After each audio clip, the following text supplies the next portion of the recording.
ఏపీకి రావాల్సిన ప్రతి హక్కును చంద్రబాబు సాధించాలని మాజీ ఎమ్మెల్యే టీజేఆర్ సుధాకర్ అబ్బాయి డిమాండ్ చేశారు.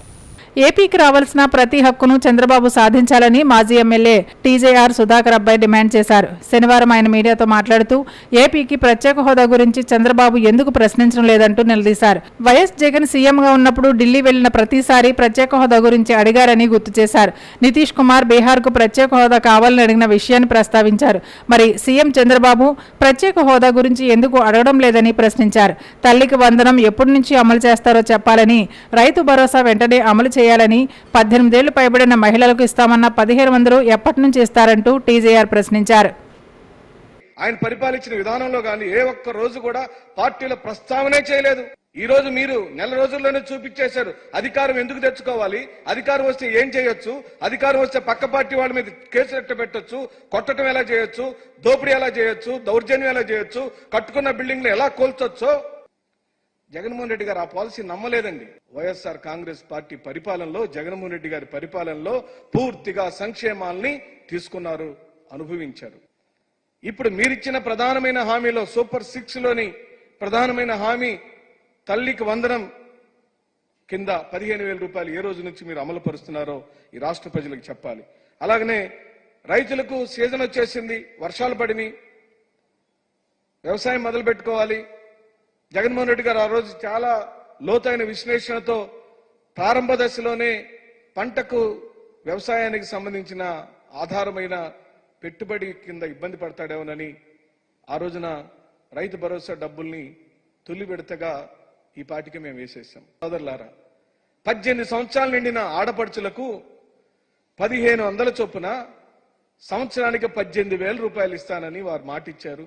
వారి హామీల్లో ప్రధానమైన హామీల్లో అది ఉంది. సుమారుగా 2,10,00,000 మంది ఆడపడుచులు ఉన్నారు యాజ్ పర్ రికార్డ్స్. అందరూ 18 ఏళ్ళు నిండిన వాళ్ళే. దీనిలో లాజిక్ ఏం లేదండి. ఓటు హక్కు కల్పించబడిన వాళ్ళందరూ 18 ఏళ్ళు పైబడిన వాళ్లే. ఆ 2,10,00,000 మందికి వారు ఆ 18,000 రూపాయల సంవత్సరానికి అనగా నెలకి 1,500 చొప్పున ఇస్తే చూడాలని ఆశపడుతున్నాం. ఇప్పుడు లాజికల్ ప్రశ్న ఏంటంటే అండి, అధికారంలో ఉన్న అతను ఈజీగా సాధించకరావడానికి అవకాశం ఉంది. ఆయన ఏం పెద్ద శ్రమ పడాల్సిన అవసరం లేదు. నితీష్ కుమార్ గారితో పాటు జతగలిసి తన డిమాండ్ని గనక ఆయన కూడా ముందుకు తెస్తే, నితీష్ కుమార్ చంద్రబాబు నాయుడు ఇద్దరు గనక ప్రత్యేక హోదా డిమాండింగ్ చేస్తే మోడీ గారు తప్పనిసరిగా వింటాడు. ఎందుకు వినడు?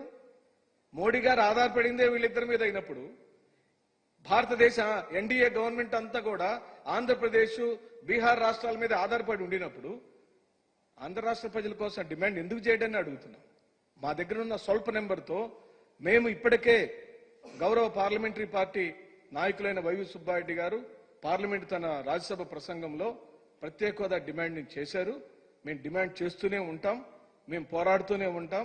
మా మాట ఎక్కడా ఆగదు, తగ్గదు. అది మీరు అడిగేది ఎండింగ్ కదా, ఎండింగ్ మా ఎక్స్ట్రీమ్ స్టెప్ రాజీనామా చేయటం. అంతకుమించి మా దగ్గర లాస్ట్ అస్త్రం లేదు. మొదట్లోనే లాస్ట్ అస్త్రం ఎందుకు ప్రయోగిస్తాం? అది ఇప్పుడే ఉత్పన్నం కాదు. తప్పనిసరిగా జగన్మోహన్ రెడ్డి గారి యొక్క కమిట్మెంట్ ఈ ఆంధ్ర రాష్ట్ర ప్రజల కోసం ఏమి చేయటాని కోసమైనా ఆయన నిరూపించాడు. ఆ రోజు రాజీనామాలు చేయించాడు, డిమాండ్ చేశాడు. ఈ రోజున 2019లో కూడా ఈ రోజు పరిస్థితి చంద్రబాబు నాయుడు గారికి ఈ రోజు వచ్చిన అడ్వాంటేజ్ గనక జగన్మోహన్ రెడ్డి గారికి వచ్చిండుంటే తప్పనిసరిగా ఆంధ్ర రాష్ట్రానికి ప్రత్యేక హోదాని సాధించుకొని తీరేవాడని చెప్పి మనం